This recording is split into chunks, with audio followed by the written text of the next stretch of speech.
Thank you, everyone, for coming to the 2021 Robert L. Hess Memorial Lecture, which will be given by Professor Lisa Lowe.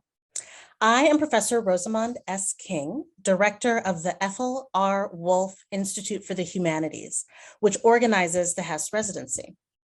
As many of you know, next to our commencement speakers, the Hess Scholar in Residence Week is the biggest scholarly event on campus, whether we are meeting in person or, as we are this year, online. Hundreds of people have Zoomed into the events this week, and to formally welcome everyone, I would like to invite Brooklyn College's esteemed president, Michelle Anderson, to speak. Good evening, everyone. It's so nice to be here. I want to thank Professor Rosamond King for asking me to welcome people to this important event. The Robert L. Hess Memorial Lecture has become one of the intellectual highlights of the academic year for the entire Brooklyn College community. Now, this is the second year that the lecture is being held in a virtual format, and I appreciate the effort to continue this important tradition in this unusual way. The annual lecture and Scholar in Residence program is made possible because of the Hess family's ongoing gift via an endowment in honor of former Brooklyn College President Robert Hess. The Ethel Wolff Institute has honored Hess's vision by consistently bringing top scholars to enrich the academic and cultural life of our campus. And this year's scholar is no exception.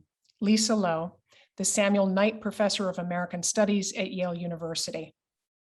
I've had the opportunity to attend a number of the events this week for Professor Lowe's visit, and they have been terrific.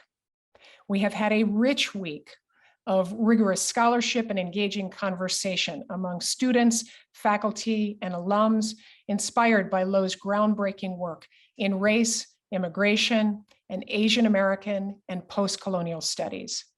Faculty in a wide range of Brooklyn College departments, including English, anthropology and biology, classics, Africana studies, Puerto Rican and Latino studies, communications, philosophy, music in the library, and more, no doubt, participated. And students in classes across the board came to these events and participated in discussions. These conversations are crucial for the college, especially today, as our society continues to grapple with the legacies of colonialism and slavery. I want to acknowledge Professor King herself, the director of the Wolff Institute, and the many faculty and staff, including Wolff Administrator Anthony Bianco, Wolff Faculty Fellow Lauren Mancia, and Professor of Sociology Diana Pan, for all of their efforts in organizing this event this evening, as well as the week-long series. I want to thank everyone in the audience for coming together tonight, and I'll turn it back over to Professor King. Thank you, President Anderson. In addition to the support of our president, events during this year's Hess Week have been co-sponsored by offices and organizations who have helped us to spread the word. These are the Brooklyn College Asian American Studies Working Group, the CUNY-wide Asian American Asian Research Institute, the Brooklyn College Listening Project, the Brooklyn College Masters of Fine Arts in Creative Writing, the Center for the Study of Brooklyn at Brooklyn College, the Brooklyn College Late Antique Medieval Early Modern Faculty Working Group, also known as LAMEM, and the Asian American Writers Workshop. We appreciate the collegiality of all of our co-sponsors. It has become a custom for the Hess Lecture to be preceded by a musical selection. Once again, Brooklyn College's own Grammy-nominated professor, musician, singer, and conductor, Malcolm J. Merriweather, has curated this portion of the program. This evening, we will see Brooklyn College mezzo-soprano voice graduate student, Vianca Alejandra, accompanied by pianist and Brooklyn College instructor, Dr. Violetta Zabbi, perform When I Have Sung My Songs by Ernest Charles.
Thank you, musicians, for that musical selection.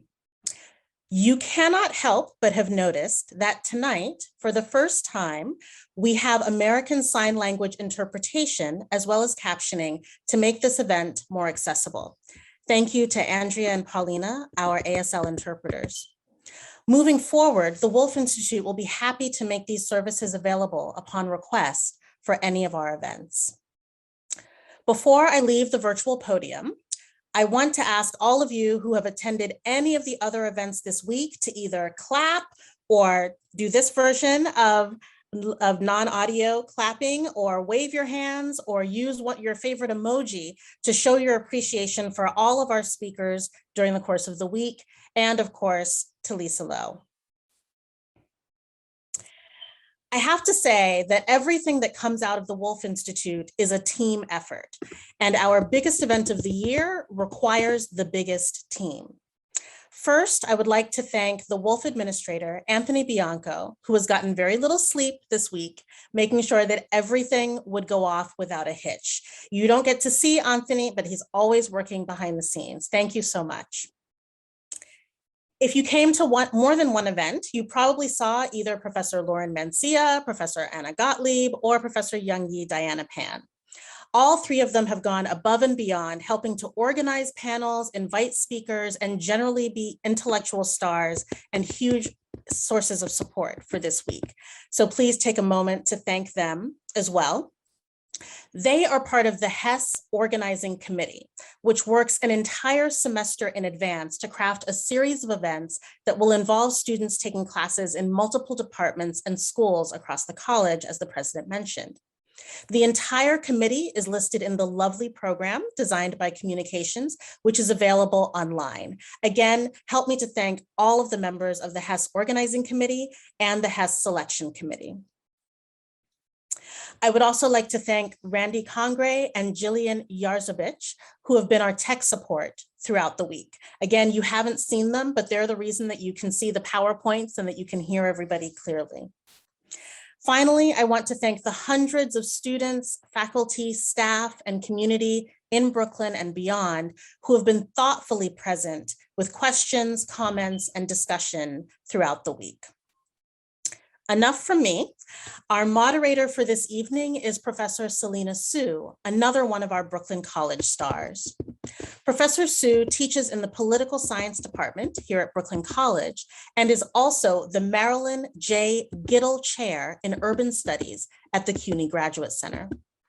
Her research contributes to theories of deliberative democracy, race, community organizing, and collaborative governance. And Professor Su is also a poet who has won the college's Award for Excellence in Creative Achievement. Wearing both her poet and scholar hats, I can think of no one better to introduce and moderate our conversation with Lisa Lowe, who is known for both her literary criticism and her critiques of colonialisms and their archives. Please join me in welcoming Professor Celina Su. Thank you so much, Professor King. Thank you, President Anderson. Thank you to the musicians for that moving performance. Thank you to the ASL interpreters. Thank you all for being here and for having me here. I would like to acknowledge how New York, the city that raised me, is built upon a protracted process of dispossession. Stolen land, the stolen labor of enslaved African people, stolen lives. This recently hit close to home for me, literally, when I noticed that a building near my apartment in Prospect Heights, Brooklyn, seemed to sit off kilter, rotated 60 degrees from our street grid. In my research, I discovered that this building sits on a plot of land shaped by a phantom road, no longer there, a trading route built by Lenape Canarsie peoples, visible on a 1766 map. It is an honor and pleasure to introduce Professor Lisa Lowe for this year's Hess Memorial Lecture. Through her histories of the present, she elucidates our contemporary moment. The March shootings in Atlanta spas, where 6 of the 8 victims were women of Asian descent, prompted Congress to pass the COVID-19 Hate Crimes Act with rare bipartisan support.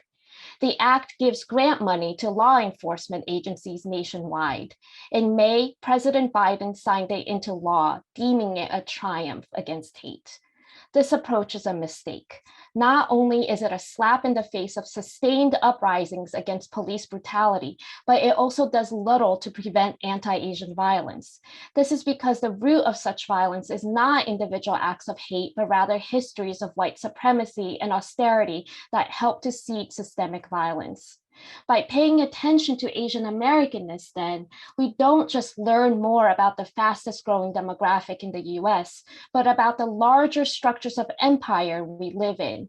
American racial capitalism requires Asian Americans as moving targets, a model minority one moment, a perpetual foreigner the next moment, to enshrine inequalities. Professor Lowe's work demarcates how our seemingly contradictory stereotypes are not to be explained away, but made the center of analysis. Asian American selective foreignness, our respectability politics, our math hats, our disenfranchisement are what render us quintessentially American. That we play critical roles as wedges in politics around Stuyvesant or Harvard admissions, for instance, means that we can also be critical linchpins in solidarity. Professor Lowe's path-breaking work has been pivotal in deepening our understandings of such issues and in establishing Asian American studies as a field. Through consistent transnational and comparative analysis, it also indexes US imperialism and forces people like me to consider how trade deals and policies like the war on terror shape dynamics within the US. I want to highlight the aspects that I especially appreciate as a scholar focusing on direct democracy and as someone who works with communities on non-electoral political participation. In books such as Immigrant Acts on Asian American cultural politics and the intimacies of four continents, Professor Lowe shifts our focus of analysis from individuals and events to structures. As she writes, we usually receive distinct histories of national progress. By disconnecting related processes of coloniality, capitalism, and empire, these histories make nation-state sovereignty seem like our only path to freedom and obscure other potential courses of action. As someone in the political science department, of course, I care about who votes and who doesn't. But Professor Lowe's work also shows how the sort of abolition democracy W.B. Du Bois spoke about will involve a whole lot more than fighting voter suppression and fixing the Electoral College. Empowerment is not realizing the liberal goal of one person, one vote. It's astounding that so many academics still argue about which is more important, race or class, and analyze racial justice in terms of demographic representation. In social sciences language, race is not a variable. And in my study of democratic experiments such as participatory budgeting, community land trusts, and citizens' assemblies decriminalizing abortion in Ireland, Professor Lowe's analyses inspire me to question how notions of rationality get weaponized. As she writes, her work is often about the politics of our lack of knowledge. In the intimacies of four continents, she reads not just within, but across the collections of the British Colonial Office, the Slave Trade and African Department, and other archives. In doing so, she reverse engineers data sets to reveal empirical imperial machinery hiding in plain sight and unsettles knowledges and state archives from below. This is also reflected in her continued attention in works like Immigrant Terrains and the Politics of Culture in the Shadow of Capital to political economy and cultural production in tandem. Who is anointed an expert and authority? What might emergent knowledges and cultural modes of resistance look like? Such questions of epistemic justice are crucial here at CUNY, where more than 3 quarters of our students are of color, and 40% are the first in their families to attend college. Professor Lowe's work has profound consequences for what Arjuna Padurai calls the right to research, to gain strategic knowledge of those things we need to know, but do not know yet. In 1993, CUNY became the site of the first Asian American Studies program outside of California, but Brooklyn College has yet to create a program. Perhaps it is in the process of doing so. We recently celebrated the 50th anniversary of Puerto Rican and Latino studies here. Watching footage from its founding, I was struck by the demands. Ethnic studies for all of us, no tuition, and open admissions. We're still working on each of these. What a moment for Professor Lowe's visit. This pandemic time of interdependence, deep isolation, and purgatory has been crowned unprecedented, but no pigs fly outside my window. So I'm trying to interrogate exactly which of our usual logics are now suspended and how many have simply slipped on cloaks of invisibility. It is a pivotal moment for us to truly discern and call out the empire's new clothes.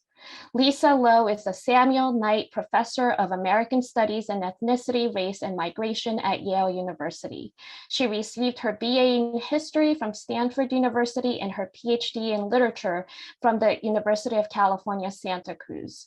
Her many awards include fellowships from the Guggenheim, Rockefeller, and Mellon Foundations, the University of London, and the American Council of Learned Societies. The American Studies Association has honored her lifetime contributions to the field and her outstanding mentoring of underrepresented scholars. I continue to marvel at how Professor Lowe manages to make her work so capacious without letting it get muddled, how it forces us to reckon with the limits of our received political imaginations and discourses of freedom without succumbing to the seduction of despair. Every other line in her writing is devastating enough to merit a mic drop. Professor Lowe, welcome. Thank you, Celina, for such a really moving and brilliant and generous introduction. Your analyses of our current situation really suggest the urgency and also the gravity of what we're facing. Thank you, President Anderson, the Wolf Institute, the Hess family, Professors Rosamund King, Laura Mancia, Diana Pan, and Anna Gottlieb. And also my thanks to Anthony Bianco and the ASL interpreters and IT staff, and also everyone whose extraordinary hospitality has been so welcoming this week. The Americas are built on colonial violence, and my lecture today inquires into the legacies of settler colonialism, slavery, and ongoing imperial wars today. And I would like to respectfully acknowledge the Quinnipiac, Pequot, and Mohegan peoples, the traditional caretakers of the land on which I work, and the Wampanoag, Narragansett, Nipmuc, and Massachusetts peoples on whose land I live, as well as the Lenape people on whose land Brooklyn College stands. Let me just share my screen now, and let's see if this works. Can you see a PowerPoint? Maybe Anthony, you can tell me if you see it. Yes. Okay, great. Thank you.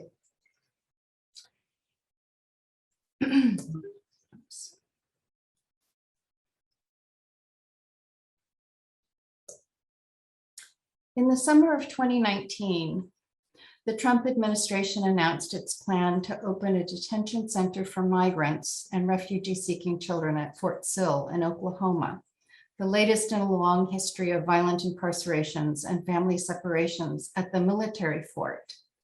Fort Sill is a U.S. Army base, first built during the Indian Wars, and it has played a significant role in every major U.S. military conflict since 1869.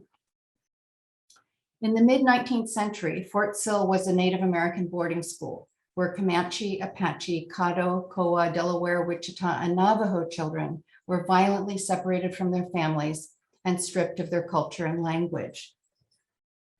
Later, Fort Sill was a prisoner of war camp for the Apache tribe who were forcibly relocated from the Southwest in 1894. The leader, Geronimo, was among more than 300 Apache people incarcerated at Fort Sill, where he died and was buried in 1909. Over 700 Japanese Americans were incarcerated at Fort Sill during World War II, and Fort Sill was one of more than 70 sites where Japanese Americans were held when the US War Department and Executive Order 9066 declared the Japanese the racial enemy at war. Hanesaburo Oshima, one of the internees, was fatally shot as he tried to climb the barbed wire fence to escape from Fort Sill. The 2019 proposal to turn a former war concentration camp into a migrant detention center was not new. The Obama administration had held several thousand migrant children at Fort Sill in 2014. Migrant children are also detained at Lordsburg, New Mexico, at Carrizo Springs near Crystal City, Texas, and other former Japanese American incarceration sites. The Department of Homeland Security have detained tens of thousands of unaccompanied minors, and migrants make up a large portion of federal prisoners, incarcerated in a vast network of more than 200 detention facilities, with horrifying reports of disease, sexual assault, cruelty, and death among the detainees. The US has the world's largest immigration detention system, and even under President Biden, the government continues to devote billions of dollars to agencies, centers, and prisoner profiteers, with recent reports that people detained by ICE have increased 70%. Present-day concentration camps and prisons on Native American land are a haunting reminder of the ways that enclosure and containment are both historical and ongoing means through which settler colonialism, border policing, imprisonment, and imperial war have operated throughout US history. Contrary to the claims of American exceptionalism, that the United States was founded as a uniquely democratic nation, and unlike older European nations, not an empire, settler colonialism, slavery, racialized migrant labor, and war have been integral to the emergence of the US nation, state, and economy, and are the deeper history of contemporary racial capitalism. The concept of racial capitalism, as Cedric Robinson reminds us, insists that there is no pure free market economy that is external to the racial, gendered, and colonial differentiation of land, resources, social organization, and people, and that actually existing capitalism operates precisely through those uneven racial colonial formations and is lived and resisted through those differences. Anibal Quijano and Emmanuel Wallerstein discussed Americanity as the particular inter-imperial histories of Dutch, Portuguese, Spanish, French, and British colonialisms, which not only brings together conquest, slavery, and imperial war in the Americas that results in racialized, quote, variegated methods of labor control, unquote, but these histories are also a crucible for unique traditions of rebellion, revolution, and anti-racist political mobilization. Alyosha Goldstein terms these overlapping historical and ongoing colonialisms a, quote, volatile assemblage of the US colonial present, unquote, that he characterizes as, quote, continuously failing, perpetually incomplete, a project that labors to find a workable means of resolution to sustain its logic of possession by disavowing ongoing contestation, unquote. Dean Ciranillo describes US empire as, quote, failing forward. That is, US expansion through territorial occupation and war doesn't express strength, but rather expansion expresses the instability of an increasingly unsustainable empire in search of new fixes. To speak about the colonial present is to emphasize the durability of colonial relations into the present, as well as the persistence and innovation of anti-colonial struggles against them. Understanding colonialism as always failing, contested, and incomplete A history of the colonial present also affirms that its powers are never total, that its cruelty and cunning produces contingency, excess, and possibilities for transformation that we cannot entirely know or anticipate. Repeating carceral enclosures in military prisons and concentration camps like Fort Sill, which violently sever kinship and community of Black, Native, Latinx, and Asian Americans and migrants from around the world, are the ongoing manifestations of this enduring settler colonialism, slavery, war, and racial capitalism feeling forward. But they are also the occasion for new connections and for anti-colonial collaborations. In June and early July 2019, Japanese American internment camp survivors, along with Native activists from the American Indian Movement Indian Territory chapter, and Black and Latinx activists from Black Lives Matter and Dream Action Oklahoma protested the reopening of Fort Sill military base as a concentration camp for Mexican and Central American migrants, expressing an anti-colonial solidarity. Satsuki Ina, who had been born in an internment camp, protested the proposal of detaining thousands of migrant children at Fort Sill, alongside Jeff Houses, a member of the Fort Sill Apache tribe. World War II internment survivors brought their camp ID cards and photos of themselves detained as children. The children of Jewish survivors of Nazi concentration camps joined the protests. Their compelling slogan, "Never again is now," explicitly drew attention to the way that colonial pasts reside in the present, as does the placard, "The US Legacy of Family Separation," with photos that reference the 1894 capture of Geronimo and his incarceration at Fort Sill as a prisoner of war, the internment of Japanese and Japanese Americans in 1942, and the detention of migrant children in 2018. The July 2019 protests succeeded, and in late July, the Department of Health and Human Services announced that it had halted its plans to reopen Fort Sill as a detention center. The effective solidarity of these different groups beautifully illustrates the ways that juxtaposed and entangled colonialisms give rise organically to the intelligence of anti-colonial associations on the ground, whose conditions are linked, even if apparently separate and incommensurable.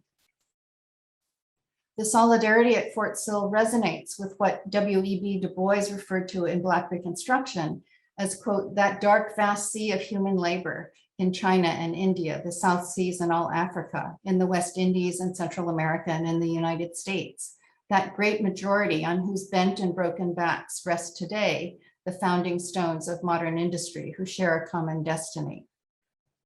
In Black Reconstruction, Du Bois argued that US-led capitalism was built not only upon the spoils of slavery and the colonial exploitations of laborers in and from Asia, Africa, and Latin America, but that the durable Black emancipation would depend upon the solidarity of what he called the dark proletariat, and that freeing of that basic majority of workers who are yellow, brown, and Black, unquote.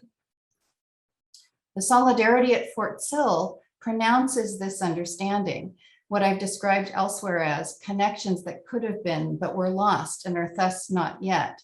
That is, the possibility of communities affected by differentiated colonialisms coming together across unlike yet converging histories. Okay, I'm going to stop sharing. And now, is the PowerPoint gone? Great, okay.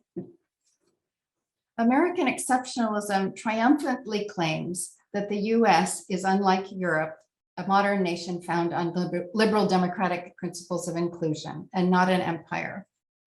Yet racialized exclusion from national belonging has characterized the emergence of the United States from its beginnings.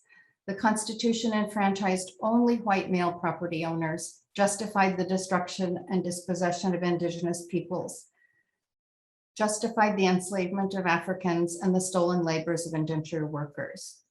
American exceptionalism has been invoked again and again to justify US wars and invasions in Latin America, Africa, in East, Southeast, and Central Asia, and in the so-called Middle East, to quote, protect the free world and to make the world safe for democracy, unquote. Bringing colonialism and anti-colonial struggles into legibility disrupts the constructedness of this exceptionalist history, clearing the way for different understandings of our contemporary moment and what might be possible in the present.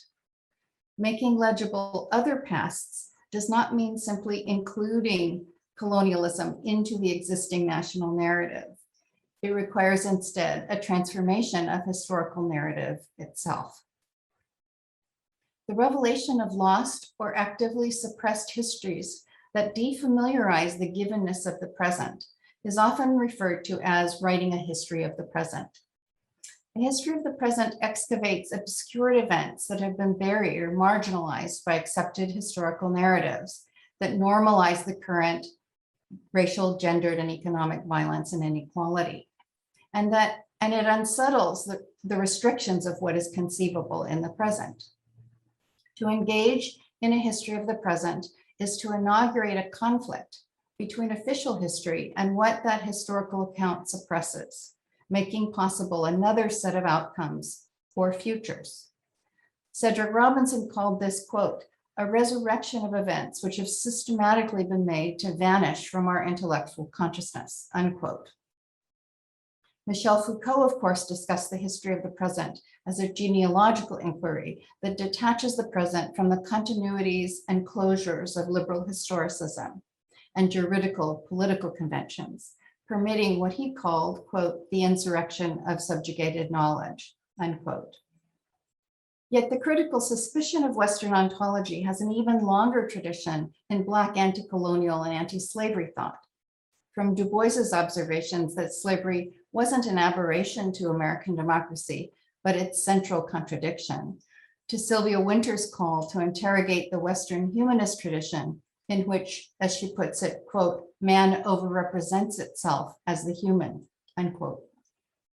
The Black radical tradition has always called for an interrogation of existing social forms of history, society, state, and personhood, from C.L.R. James and Frantz Fanon to Cedric Robinson, Angela Davis, Stuart Hall, and Robin D.G. Kelley. Generations of Black and women of color feminists, from the Combahee River Collective to Jackie Alexander, Chandra Mohanty, Hortense Spillers, and others have examined the legacies of colonialism and slavery for Black women and women of color. Black queer theorist Roderick Ferguson observes how Black multiplicity is subjected to normative forms of person, sexuality, and humanity that suppress historical and living alternatives. Native and Indigenous traditions of history, place, and relationality also demand another concept of history.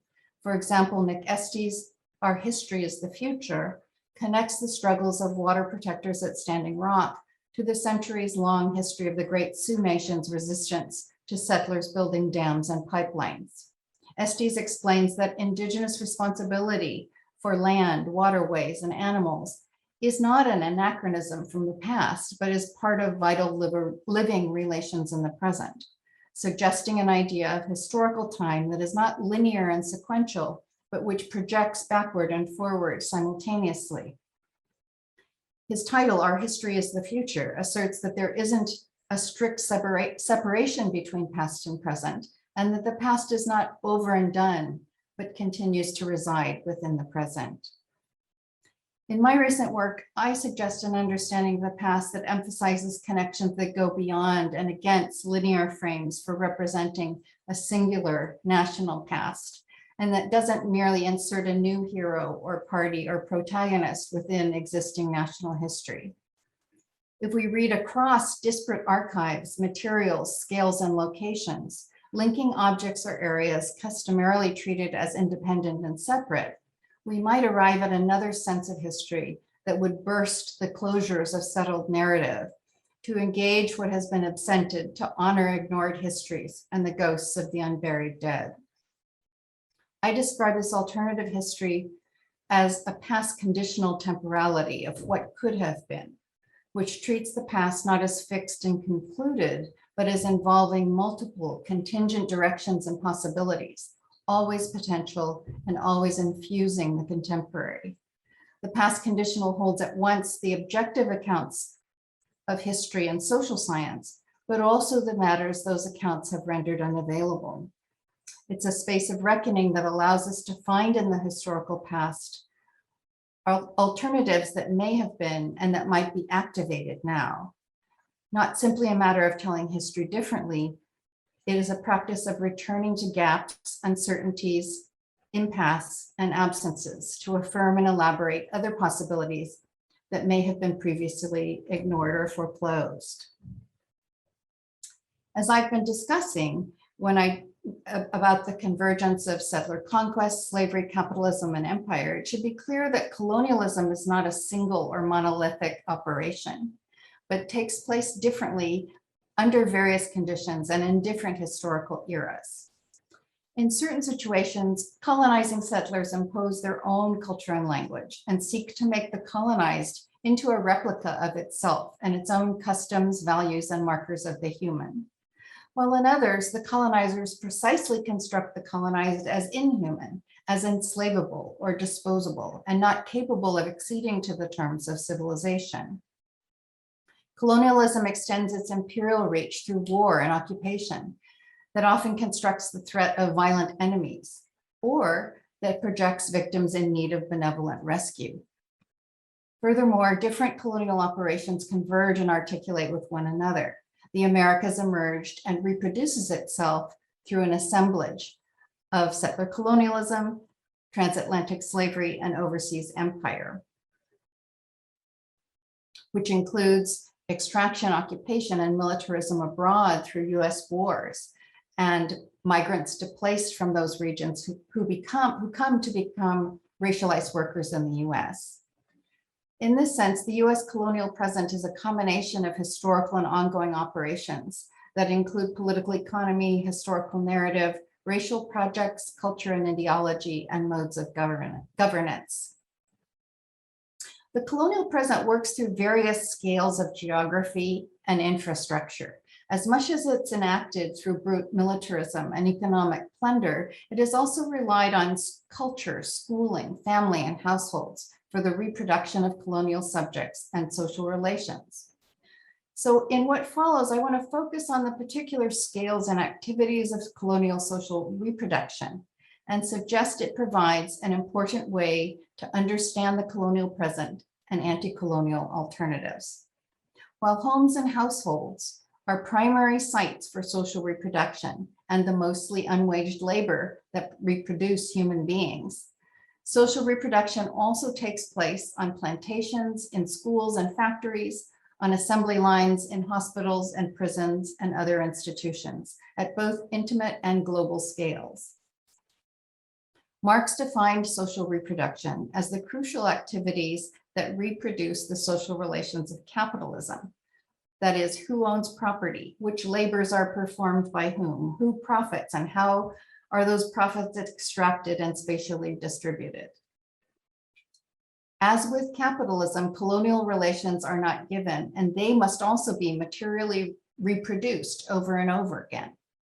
In other words, social reproduction comprises the shadow processes that support what is more commonly legible as production, the making of things that can be sold in markets, even though the shadow processes are rarely acknowledged or prioritized by classical economic accounts.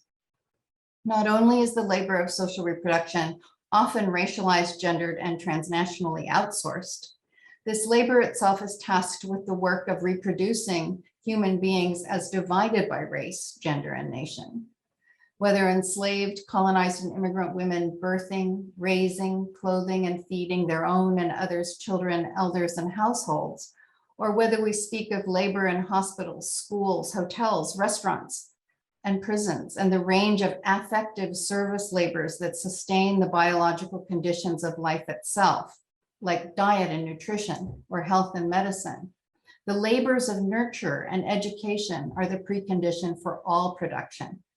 Colonial social reproduction then includes, but isn't limited to, the creation of human beings. It extends to the range of labors and social processes that produce the human as liberal citizen and that reproduce what I've called an international division of humanity, in which race, gender, and social differences are remainders of the colonial processes through which the human is selected for freedom as bourgeois man, while those who reproduce the conditions for that freedom are disregarded as non-human or forcibly assimilated and forgotten. Colonial social reproduction, or what we might call colonial domesticity, is both the coerced biological and affective labor that creates and maintains human beings, and it is the reproduction of that species as an international, racialized, gender-divided form of human being. In compelling enslaved, colonized, and migrant workers to teach, learn, inscribe race, gender, and social difference and the divisions of the human, colonial domesticity is a way of discussing the reproduction of colonial social relations themselves. The etymology of domestic means home or household, existing inside, while domesticate can mean to bring things into the home, to tame, cultivate, civilize, or indeed colonize. So colonial domesticity takes the form of many different kinds of conversion into the home of the empire, from religious and moral conversion to the imposition of gender, family, hygiene, education, nutrition, and racial hierarchy. Indeed, settler colonialism, slavery, and overseas empire often forcibly assimilated colonized communities into the Victorian cult of domesticity that naturalizes the separation of public and private, protects bourgeois women as chaste guardians of the family, and constitutes enslaved and colonized women as failing in their manifestation of proper bourgeois womanhood. Even as colonialism and slavery have subjected Native and enslaved women to intimate violence that precisely violated kinship and family in their communities. Through settlers dispossessing Indigenous people through war, disease, and the kidnapping of Native children, or the systematic mandate that enslaved women reproduce both the planter's family as well as her own children and kin, or the imprisonment of migrant children displaced from countries destabilized by US coup, war, extraction, and environmental destruction, colonialism has sustained itself through restricting and managing the lives, labors, and bodies of the colonized, often through the removal of children and the violent separation of kin. Whether we focus on economic, political, or cultural decolonization, as reparations and restitution to end white supremacy and state violence to Black lives, or the reclamation of Indigenous life and lifeways, these processes must involve the dismantling and reorganization of colonial forms of gender, reproduction, and household. Colonial domesticity, or rules for proper household organization under colonialism, prescribes not only the political economy and division of labor in households, but it also employs moral discourses that uphold the proper respectable family and remove or discipline non-Western, non-bourgeois elements as deviant and degenerate. It pathologizes gender non-conforming subjects and Black, matriarchal, peasant, proletarian, and queer practices of kinship, intimacy, nurture, and filiation, constituted as non-normative with respect to white liberal citizenship, marriage, and nuclear family. Non-normative forms of attachment, kinship, and community, which are disciplined by, yet external to colonial patriarchy, not only provide the conditions for the reinvention of gender, household, and society, but they may also generate powerful modes of anti-colonial coalition as well. Welcome, Paulina. One place to look for alternative models of attachment, kinship, and community is in works of creative imagination, like literature, art, or visual culture. Literature is historically a very powerful medium, not only through which the dominant ideology of domesticity was established as the ideal for European, British, and Northeastern American societies in the 19th century, but also for envisioning alternatives. We need only think of Charlotte Bronte's classic Jane Eyre to understand how the 19th century novel employed sentimentalism to establish bourgeois intimacy in the household as a regulating ideal through which the colonial power administered the enslaved and colonized, and sought to educate them into Christian forms of marriage and family. That the death of the captive Bertha Mason, a figure for the history of colonial slavery in the West Indies, was necessary to create the social order that resolves in the bourgeois marriage of Jane and Rochester, exemplifies how the 19th century novel narrated the management of sexuality, affect, marriage, and family in the household as the paradigm of colonial domesticity. At the same time, literature can be a powerful source and a speculative medium for refuting colonial domesticity and its racial gendered hierarchies of social reproduction, affirming less acknowledged yet long-standing alternative forms of kinship and relation, or imagining different kinds of domesticity, non-biological generation, attachment, and affiliation.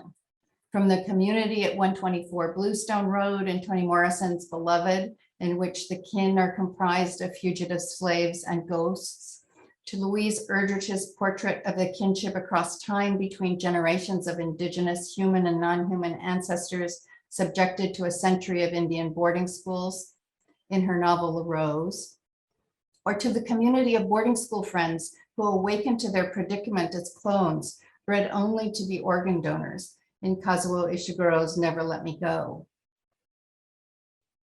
Patricia Powell's novel, The Pagoda, published in 1998, is set in a fictional colonial Jamaica that alludes to both the long history of colonialism in which English settlers brought enslaved Africans and indentured Chinese to the Americas, and it portrays the domestic forms colonialism demands, as well as a range of sexual relations, unions, kinships, and households that proliferated alongside the requirements of colonial domesticity. Jamaica was first colonized by the Spanish in the 16th century, who named it Santiago, displacing indigenous Arawak and Taino peoples. And then it was conquered by the English in 1655, who renamed it Jamaica. For the next 2 centuries, enslaved African persons laboring on West Indian plantations made Jamaica the leading producer of sugar in the world. The novel opens in 1893 after so-called emancipation, when colonial administrators had for decades been importing Chinese indentured workers to the Caribbean, whom they imagined as a new group of nominally free yet racialized coerced labor who might replace the formerly enslaved. Howell's novel is unique in highlighting the ways that gender and sexuality have always been sites for colonial violence, as well as for anti-colonial struggle and speculative practices of alternatives. The main character was born as a girl to a lower class family in the Guangdong province of China. Named Lao Yin, she was dressed as a boy by her father until she reached puberty and was then sold by her father as a daughter to satisfy a debt to an old man who desired a young wife. In order to escape this marriage, Lao Yin dresses as a boy and stows away on a ship heading to Jamaica. And during the voyage, Lao Yin is discovered and captured by the white English captain of the ship named Cecil, who repeatedly abuses and rapes Lao Yin. Just before the ship arrives in Jamaica, the captain dresses Yin as a Chinese man and names them Mr. Lowe. Impregnated by Cecil on the voyage from China to Jamaica, Lowe secretly gives birth to a daughter. Cecil arranges Lowe's marriage to Miss Sylvie and sets Lowe up with a small local shop from which Cecil takes the profits. Miss Sylvie is a mixed race, passing middle-class Jamaican woman whom Cecil has been blackmailing since she killed her white husband who had threatened her after discovering her blackness. Thus, Miss Sylvie's household is comprised of Lowe, Miss Sylvie, Dulcie, Miss Sylvie's black maid, and Dulcie's son, Omar. When Cecil is murdered by Omar in the burning of Lowe's shop, the members of the household renegotiate relationships to each other and to the community and reinvent themselves and their attachments. In her article, on the pagoda, Zarina Prater observes that all members of the household, Lowe, Miss Sylvie, Dulcie, who'd been beaten and disfigured by colonial authorities in Trinidad, and Dulcie's son, Omar, all of them are either masked or physically deformed in some way, in that none of them look like who they have been in the past. So when the shop burns down, all of them transform their physical appearance. With Cecil dead and the shop gone, it becomes possible for everyone who had been living under Cecil's colonial domestic arrangements to emerge differently. In a sense, the English captain Cecil's rape of Lowe, the forced marriage household of Lowe and Miss Sylvie, Lowe's daughter Elizabeth growing up believing Miss Sylvie to be her mother and Lowe to be her father, as well as Cecil's deliberate extraction of profits drawn from Lowe's store that sells goods to Black Jamaican customers. All of these may be understood as allegories of British colonialism and the colonial strategy that imported Chinese workers to serve British colonialism as an intermediary race between the white colonizers and the Black slaves. With Cecil's death, Lowe wants to convey this untold story of their migration from China and their changing of genders in order to disclose to Elizabeth that they are indeed her biological mother. And also Lowe proceeds to build a pagoda, hence the title of the novel. On one level, Lowe's untold story alludes to the obscured history of Chinese indentured laborers brought to the West Indies by the British in the aftermath of the abolition of slavery, when the British attempted to use Chinese workers to replace the former enslaved and to create new forms of labor, profit, and empire.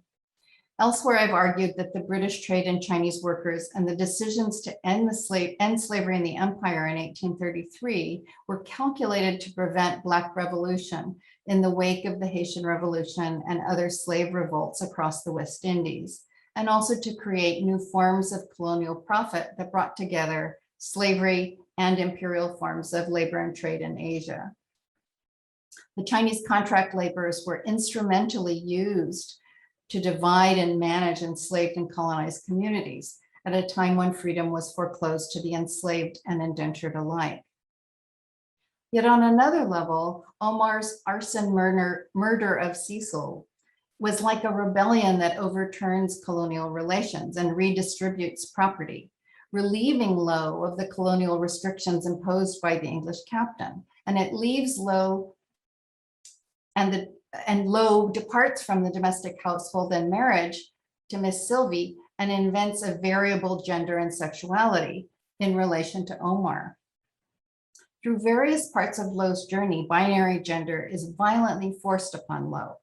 First in the Chinese father's house, then aboard the ship with Cecil, in the marriage to Miss Sylvie, and ultimately in the alternative relationship with Dulcie's son, Omar.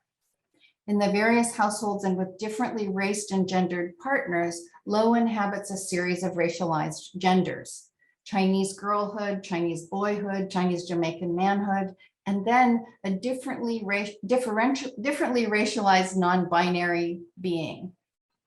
Ultimately, Lowe adopts a gender variability that refuses to deliver certainty or a final form or a specific shape or an established and fixed desire and identity, the fluidity of which comments upon the violence of colonial binary gender itself, or comments on the way in which binary gender is a vehicle of colonial domesticity.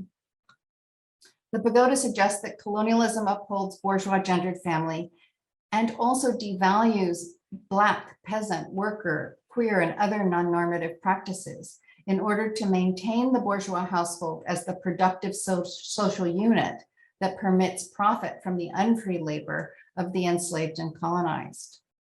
At the novel's end, Lowe invents a different gender and household arrangement and not only departs from colonial patriarchy, bourgeois marriage, and racialized family hierarchy, but Lowe also begins a new life in which other forms of attachment, filiation, kinship, and responsibility to one another are possible.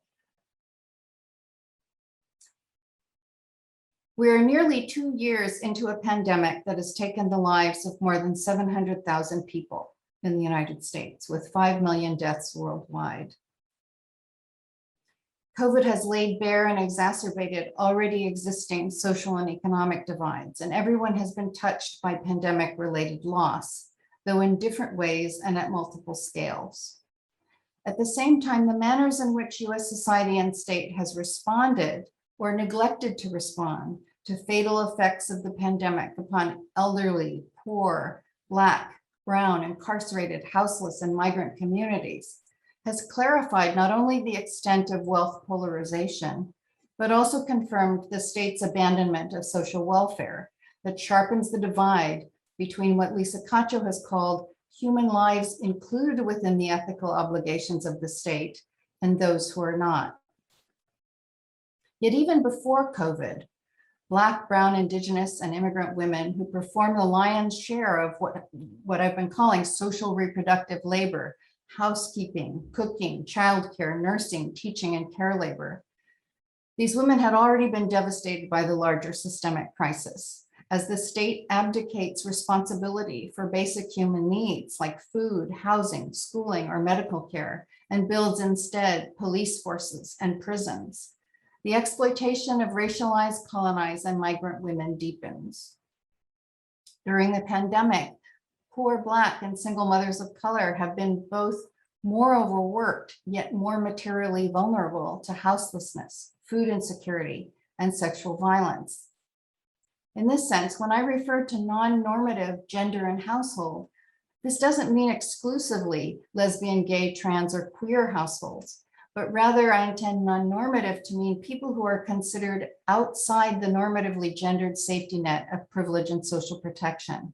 If normative femininity is defined as middle-class domestic womanhood in heterosexual marriage and family, then single Black mothers, single immigrant mothers, lesbian and trans people struggling to work, house, and care for children and other dependents have a non-normative maternity that supports non-normative households in the sense that their lives and those of their dependents are not only unsupported by two adult incomes, but their survival is made more precarious by political and economic policies that favor two-parent male-headed normative households.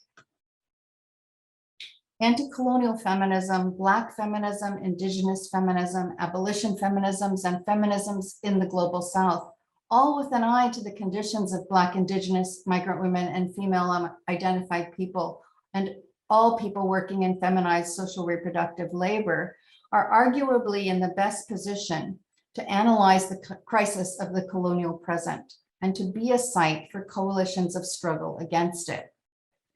Such feminisms understand that gender is not exclusively about masculinity and femininity, but due to the longstanding convergences of colonialism with capitalism, patriarchy, and racism, gender always mediates and is a vehicle imbricated in other forms of social power and difference, like race, class, nation, ability, and religion.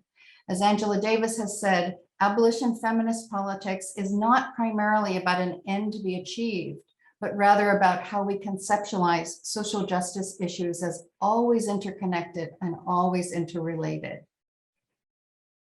More significantly, as I hope to have suggested with my brief discussion of Patricia Powell's novel, the enforcement of normative gender in households is central to the maintenance and social reproduction of colonial relations.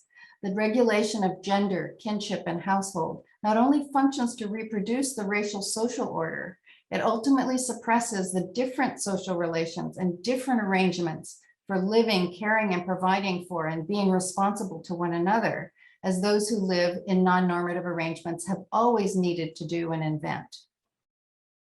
This is the reason that there are current assaults on reproductive rights, on queer and trans people, on policing K-12 and university curricula, and these efforts are commensurate with white supremacy and punitive government and authoritarian nationalism that seeks to whitewash the histories of race, slavery, and colonialism. Misogyny, homophobia, and transphobia, as Judith Butler has recently argued, is mutually dependent on fascist authoritarianism and cannot be treated separately. Before the pandemic, in January 2020, the Alameda County Sheriff's Department was violently evicting Black working mothers and their children from their Oakland homes. their furniture, clothing, and belongings strewn on the rainy streets. Houselessness had doubled in Oakland since 2017, disproportionately affecting Black communities who make up 23% of the Oakland population and 75% of those who are houseless. M.Mus for Housing emerged as a collective of houseless and marginally housed mothers in Oakland and the Bay Area who struggled to highlight how the housing crisis affects Black women and children. Houselessness is not only an issue for Black households in Oakland. Today, white households across the US have a median family net worth of $150,000, while the median net worth of Black households is just $3,600. This extreme wealth disparity is due to long histories of zoning, redlining, urban renewal, and subprime lending that's created profit for some and dispossession for others. During the New Deal, the Federal Housing Administration shaded red areas on maps to indicate neighborhoods with, quote, inharmonious racial groups, such as, quote, colored and, quote, Orientals, in which the FHA would not insure mortgages. By the 1990s, banks zeroed in on Black and Latinx homebuyers in formerly redlined neighborhoods and aggressively targeted them for exploitation by predatory subprime lenders. Soon, millions of vulnerable borrowers in formerly redlined areas would lose their houses to foreclosure. Groups like Moms for Housing in Oakland have affirmed that housing is a human right and addressed state neglect and capitalist profiteers by enacting other ways to be responsible for one another. They took over a vacant house on Magnolia Street in West Oakland to protest eviction and houselessness and made it into transitional housing for houseless mothers and families. The Moms for Housing movement is just one example that has inspired housing activists in Los Angeles, San Francisco, and other cities who've taken over vacant properties and are attempting to win eminent domain in order to survive the enormous wave of evictions during COVID. As an aside, let me just say my sister works with Chinatown Community Land Trust in Boston, which has been working for several years to create affordable housing and resist developers in Boston Chinatown. So in conclusion, this is a time of reckoning. The range of social movements for Black lives, for police and prison abolition, for sanctuary and migrant justice, Indigenous water and land protectors blockading pipeline development, and workers striking at Deere, Amazon, and Kaiser are organizing steadily and making robust demands. This most recent period of the colonial present has given rise to new solidarities, visions, and strategies across the divisions of race, class, gender, and all of the legacies of colonialism, slavery, and imperial war. In this perilous moment, it is more important than ever to reckon with anti-colonial pasts and the colonial present. Thank you.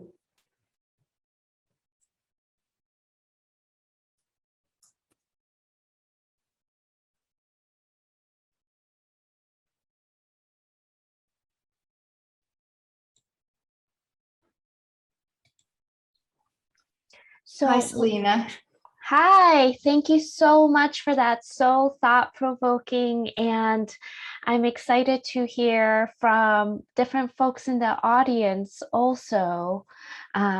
We have a little bit of time for Q&A, so if anyone, as Professor King has stated, has questions, please feel free to either raise your hand, or it might be helpful to try to articulate some version of it for the chat as well. But thank you for that beautiful presentation. Thank you for your initial statement. It was such a beautiful analysis of our current anti-Asian violence moment and the paradoxes of the hate crime bill, and it was really eloquent what you said. Well, I feel like your work just makes me think of so many different things. So I don't want to take up space, and I want folks to be asking questions. I only see a few rectangles. So Professor King, if I'm missing any raised hands, please let me know. but I was losing the audio for split seconds and going back and grabbing some books. This book by, it's a little bit older, by J.K. Gibson Graham. Your talk reminded me a lot of just the notion of the household as this place for colonial dynamics to be reproduced. But for others who haven't read this book, The End of Capitalism as We Knew It, there are a couple things that just struck me. One is that J.K. Gibson Graham is an amalgam of two names they wrote together, and that already is an interesting thing when we're rewarded for sole authorship. But just thinking about how we really focus on pilot programs and institutions and new big things and fixing laws, and really thinking to how we're all changing in our individual households, and as they write, if women are everywhere, woman is always somewhere, and those places of women are transformed as women transform themselves. And that quote in your talk reminded me of all of the little new dynamics of mutual aid and practices that are happening in the face of state failure in addressing the pandemic. And I was just curious about your thoughts about what you ended your talk about on these sorts of emergent solidarities. I'm also seeing a lot of refusal, and that's a little bit trendy now too. I know that like the New York Times had some headline about how it's the year of the Great Resignation. How do these people afford to live? I don't know what's going on, but I also want to take the politics of refusal seriously. Yes, that's great. Yeah. So could you talk a little more about that? Yeah, what a wonderful question. I think we'll leave it to the New York Times to make refusal resignation, which is not the power of the politics of refusal. I mean, if we think about refusal as used by the indigenous anthropologist Audra Simpson or Glenn Coulthard or others, or Tina Camp, Saidiya Hartman and others, I think refusal is not just the negation of something, but it's also about the building of an alternative. So I don't think it's resignation. I think resignation means something really different. But on your association with mutual aid is just so beautiful and perfect. That's exactly how I think of the Moms for Housing idea, is that communities who have been positioned as outside state resources and know that the state has abandoned them, and also that they're being squeezed by profiteers who are buying up distressed houses and flipping them. They're providing for one another, and communities are really coming together to do that in all sorts of mutual aid projects. I guess I don't know if we have an answer to this, but I am very curious regarding your thoughts. There's always the tension between legitimacy and legibility and co-optation, and of course, whenever you talk about anything that is meaningful and has immediate material impact, people, especially foundations, but also the people at large, and I don't know if this is our colonial minds, when I talk to people about different mutual aid efforts, there's this valorization of people who do it, and but also like, is it sustainable and is it scalable? And it may not be sustainable or scalable, but that doesn't mean it isn't extremely important for the locality that it's providing for, or for the alternative vision and the imagination of what community can be.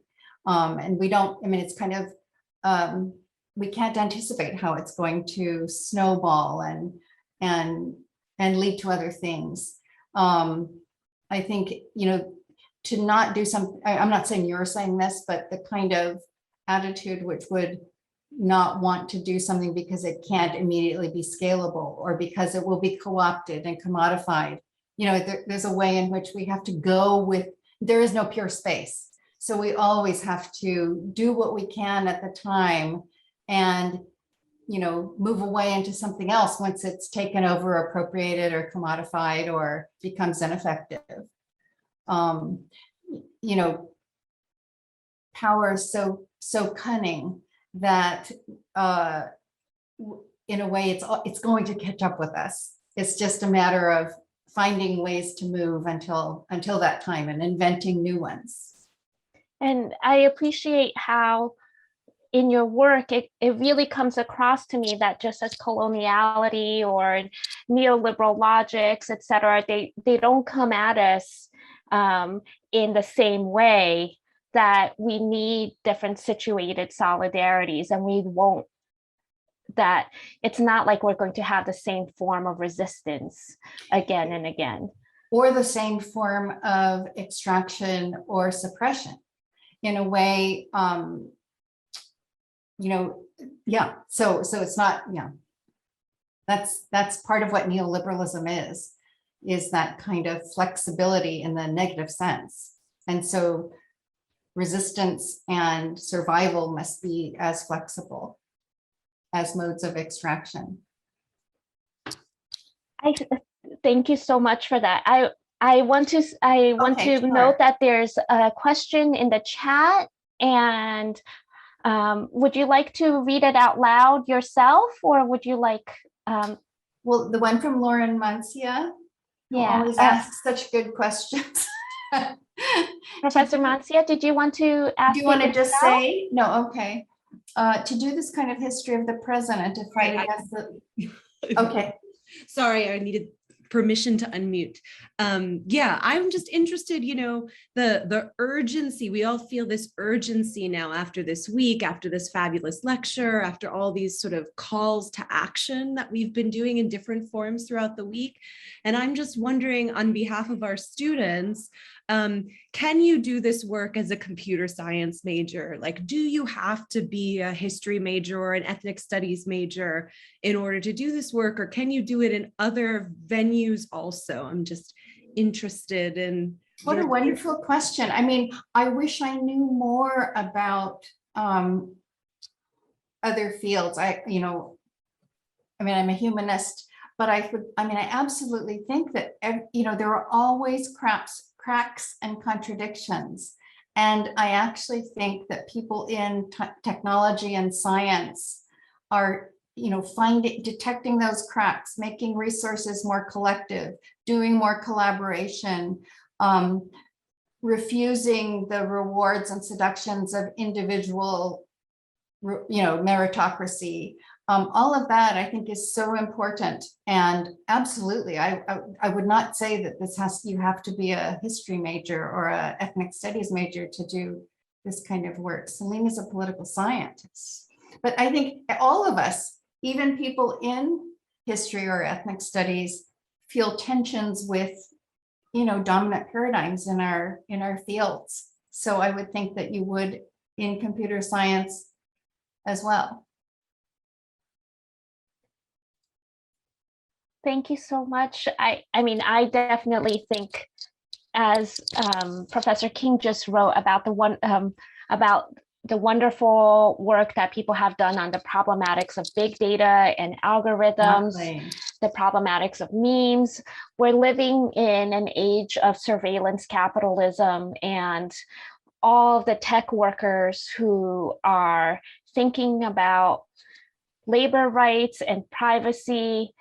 So much of Professor Lowe's work is about, and your reading state archives is about, like, on one hand, they're trying to render us legible in corporations now as well, corporations and states, since the Dutch East India Company or Facebook, whatever, they are controlling us, and yet they remain so opaque. So there's so much work that continues to be done on how to flip the gaze a little bit. And Professor Lowe, and That book, Weapons of Math Destruction, that looks great. Yeah, and Professor Willis, a lot of folks are writing down really great resources in the chat.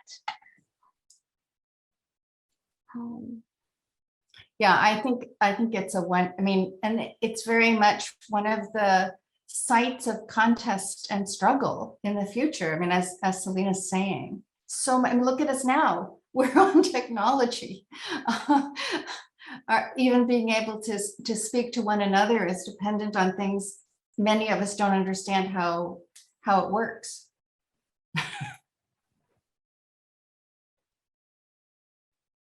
That's a great question. Rosamond. I will ask a question that Yes, some other people please. might have as well. It's a process question. So your work, The Intimacies of Four Continents, as well as the work that you presented tonight, it has this huge span, right? It spans centuries, it spans continents, it spans different racial and ethnic groups. And I often hear from people that that kind of work is too hard. And that when you're trained from undergraduate all the way through a PhD, you're trained to be a specialist, and that doing work in multiple languages or in multiple areas as you do just simply takes too much time, and you can't ever be enough of an expert in all of those different areas. So I'm curious what your response would be if someone were to come to you and say, oh, I'm interested in doing that work, and I admire that you do it, but it just seems to be too vast and to take too much time and too much work. Well, I certainly wouldn't advocate that everybody should do the same kind of work that I do at all. I think that there's lots of different, I feel very much like my work is, I should have said this, in conversation with people other scholars I've been working with for 20 to 30 years, including Chandan Reddy, who was on the panel earlier, Rod Ferguson, Grace Hong, all kinds of people. And so it's not as if the expertise is mine singly. I draw from many other people. I also think that there's lots of value in doing very detailed work. I don't think it all has to be, I don't think of my work as being actually that kind of large globalizing work, even though it does, it's not like world systems theory or something. It really is about connecting little small things, I think. But also, having been on that panel on pre-modern colonialisms today, if you saw Brian Sauer's presentation, he was talking about the Phoenician Empire, the Roman Empire. Those are like vast, vast histories and hundreds of years. So I do think that there are many fields in which the problems seem big, but I take seriously what you're saying. I guess my response would be, we don't need to explain everything. We need only to explain, something that we can work on, and working from material up and deriving one's methods from the material rather than having an idea ahead of time and squashing it onto something, I think is really important. So it's not size that matters. And scale, I think, all scales are very important.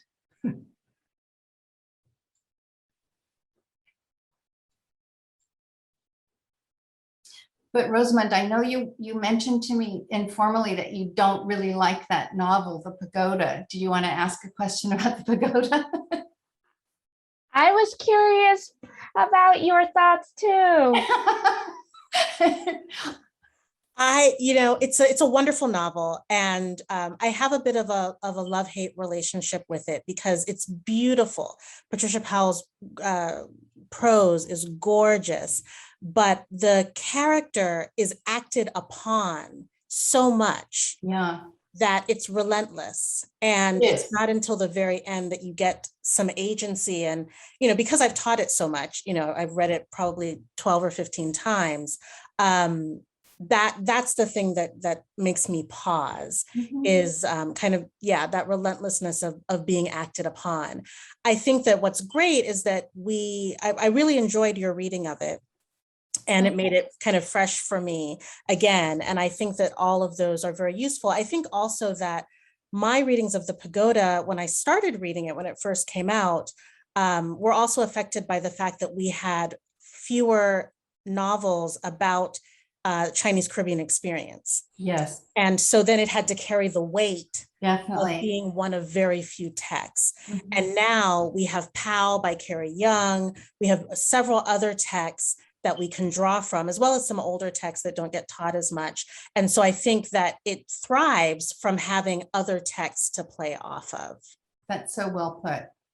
Yeah, thank you. I mean, we all can think of examples of works that sort of,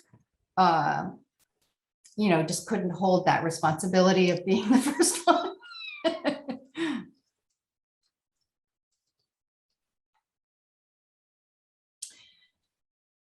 If no one else has an immediate question right now, I have one from a student of mine who couldn't make it because she's in a different time zone, but she wanted to ask this question. I guess I can read it out loud about Asian American studies. She draws from queer theory and Taiwanese politics to talk about Han supremacy and anti-Indigenous stuff there, etc.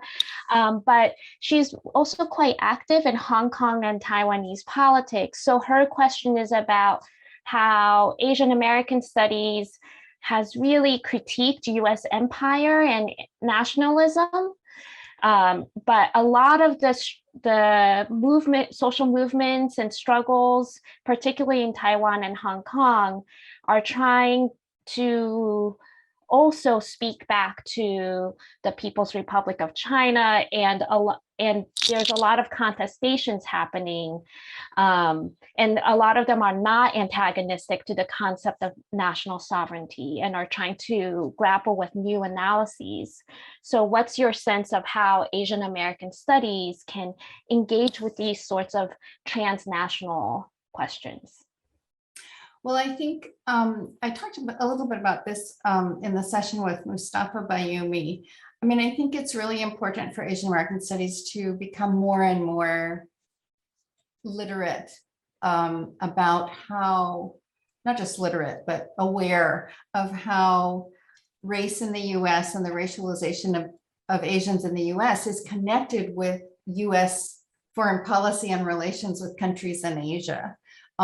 Not just in the present, but also there's this long legacy of the Cold War and the way in which the US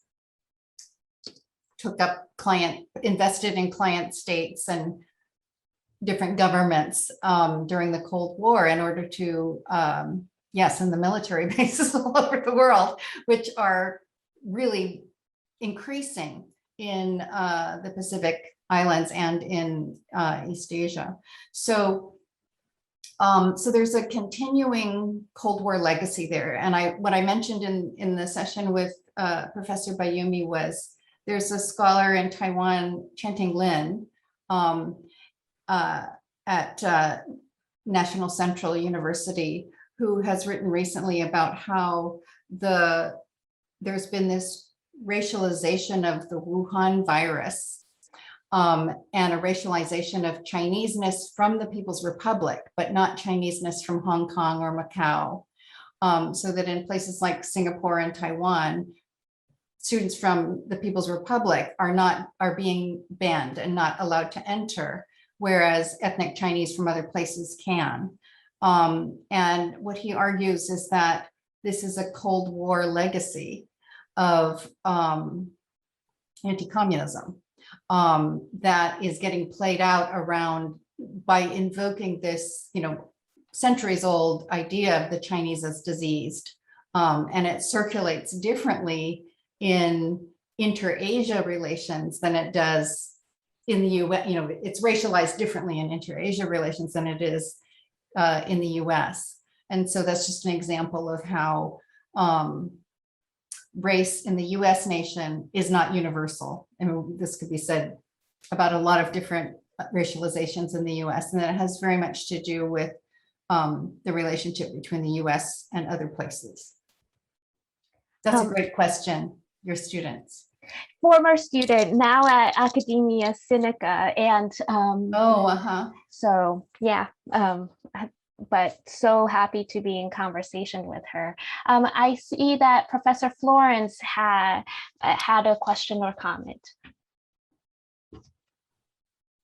Oh, great. And she has a essay on this too. I bet they know each other, maybe. Chen Tinglin and her. Professor Lowe, thank you very much for the intellectual exchange that you've enabled this week. I've learned a lot from you and just from listening to people engage you and your work. And I'm responding to something I appear to have had in the conversation, these questions at this semester, at this session, where somebody wants to know who will spearhead or who will lead the revolution. And what is the point of what I do? How significant is that in the overall agenda of deconstructing, this pain, this legacy of destruction and disempowerment? Who spearhead that? And what discipline can best get us there? And like you, I feel each one of us does it in different ways. There are people in this country who went to their grave never imagining that somebody like myself would be in a space like this. But they put their lives on the line. And as you pointed out, sometimes we have to take the risk and expect other people to pick up the baton and run with it. We can't run the whole race. And with regard to disciplines, I think every one of our disciplines does that, challenges people, calls them to truth. And not just that, but it also highlights the role of educators, each one of us here, and even our students, because they will be. They will bring the message to the crowd. Each one of us has a role to do that, to open our eyes, to offer us alternative, frameworks, alternative solutions, maybe give us an example of what other people have done. But each one is doing something, and everything that's done is significant in itself. Yes. I mean, I don't feel in the position to give a prescription or a blueprint for the revolution, if you will excuse me. But I do think, as I was trying to point to at the end of my talk, and also I think Celina was in her introduction pointing to all of these ways in which, social movements have been organizing for a long time, pre-COVID, since long struggles, dating back to different kinds of crises. And the conditions right now are just so dire that people are, pulling through. And it's not in the New York Times. And I think we should follow movements. I don't think we should follow necessarily, I don't know. I mean, maybe a leader will emerge from a movement, but I don't think it's about following your conventional or traditional ideas of leaders. But, and so what I'm trying to suggest is that particularly women of color feminisms, anti-colonial feminisms, abolition feminisms are in a good position to see how the most vulnerable in this system are experiencing these crises, and moving from there, organizing from there is a really, really good place to be. And we each have our own communities. It may not be a unified struggle. there will be conflicts between different movements. But, you know, in the summer of 2020, when people took to the streets after the murder of George Floyd, calling for abolishing the police and defunding the police, it was remarkable how many people came together. I mean, you know, going back to what Celina was saying, some people are skeptical now because it sort of seems to have disappeared from view in the same way that it had been so visible. But I think that we can't always know where these things go. And there's still more going on, you know, on subterranean levels.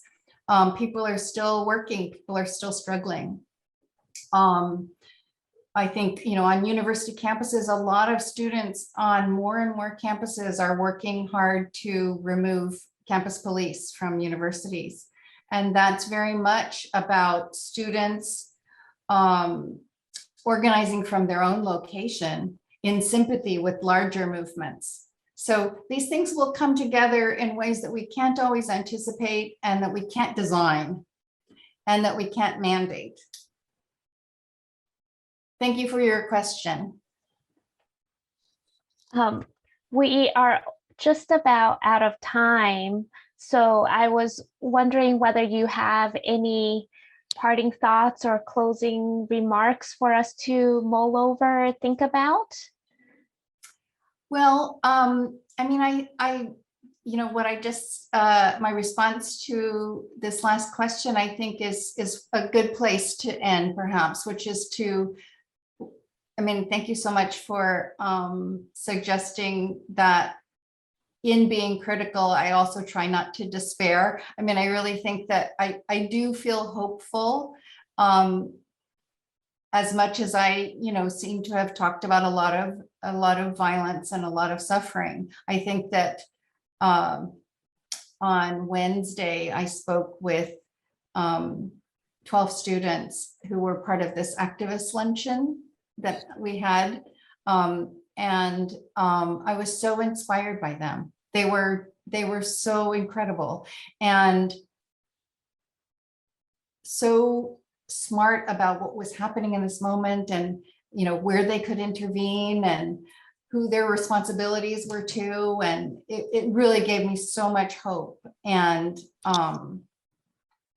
you know, they were, I'll just make a shout out. They were all in some way connected with the Women's Center. They were all young women of color from the Women's Center, which, you know, it was so enlivening.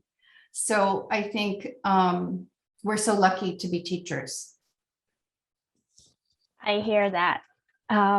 Thank you so much for your talk and your thoughtful comments and your generosity. This has been so enriching. I'm going to keep thinking about what was said for a while. I want to hand the imaginary mic back to Professor King for a moment to close us out. Okay, and thank you, Sure. Celina. Your moderation, you were a wonderful moderator. Yes, all I can say is just thank you to everybody again, and thank you to all of the people who have come and contributed to the conversations. It's been a wonderful week. The videos will be available online in a couple of weeks, and we have the LibGuide online that will continue to link to Lisa Lowe's work and to other related resources. And thank you, everyone, and have a great night. Bye.